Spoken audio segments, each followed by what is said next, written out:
সদল বলে ডুবে মরতে হবে যদি আল্লাহর বিধানের বিরুদ্ধে চলে যান।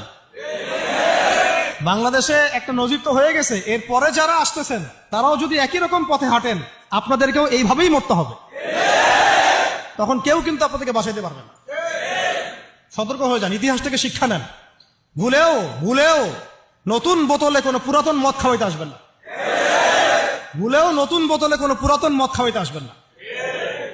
আমরা কোরআন থেকে শিখবো, হাদিস থেকে শিখবো, নবীর সুন্নাহ থেকে শিখবো, সিরাত থেকে শিখবো।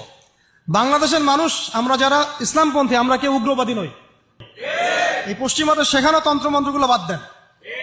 হ্যাঁ, আমরা শুধু এতটুকু চাই আল্লাহ পাকের জমিনে পুরো ইসলামটাকে আপনারা বাস্তবায়ন করেন।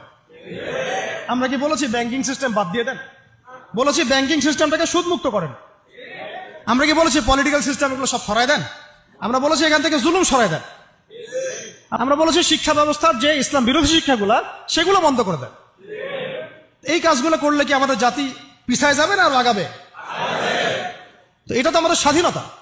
আমরা ইসলাম বাই বার্থ ইসলাম পেয়েছি, এদেশের সংখ্যাগরিষ্ঠ মানুষ মুসলিম, এটা আমাদের প্রাণের দাবি। ইসলাম কেন্দ্রিক জীবন গড়ব ইনশাআল্লাহ। এবং আমরা বাংলাদেশে কোনো অমুসলিমের সাথে আমাদের কোনো কনফ্লিক্ট নাই। তারা তাদের ধর্ম তাদের মতো করে পালন করবে। আমার কথা কোরআন থেকে, কোরআনের আয়াত শুনেন। আল্লাহ পাক বলেছেন ওয়ালান তারদা আনকাল ইয়াহুদ ওয়ালা নাসারা হাত্তা তাত্তাবিআ মিল্লাতাহুম। ইহুদি এবং নাসারারা কখনোই তোমাদের উপর সন্তুষ্ট হবে না যতদিন পর্যন্ত তোমরা তাদের ধর্ম গ্রহণ না করছো। যতই আপনি এভাবে ইলিশ পাঠান না কেন, ইহুদি, খ্রিস্টান এবং মুশরিকদের যে অ্যালায়েন্স আছে এরা আমাদের উপরে কোশ্চিনকালেও সন্তুষ্ট হবে না। কখন সন্তুষ্ট হবে? যখন আমরা ওদের দাসত্ব করতে যাব তখন। তাহলে দাসত্বের নাম কি স্বাধীনতা? এটাই কি স্বাধীনতার ব্যাখ্যা? তাহলে স্বাধীনতা শব্দ নিয়েও গাদ্দারি করতে আসেন। আমরা এখন থেকে ছাত্র জনতাকে পরিপূর্ণ ইসলামের দাওয়াত দেব ইনশাআল্লাহ। আমরা শৈথিল্যতাবাদীও নই, আবার আমরা চরমপন্থীও নই। আমরা মধ্যমপন্থী। আমরা না কোনো এগ্রেসিভ কোনো অ্যাকশনে যাব, আর না আমরা এইসব বিষয়ে শিথিলতা আরোপ করব।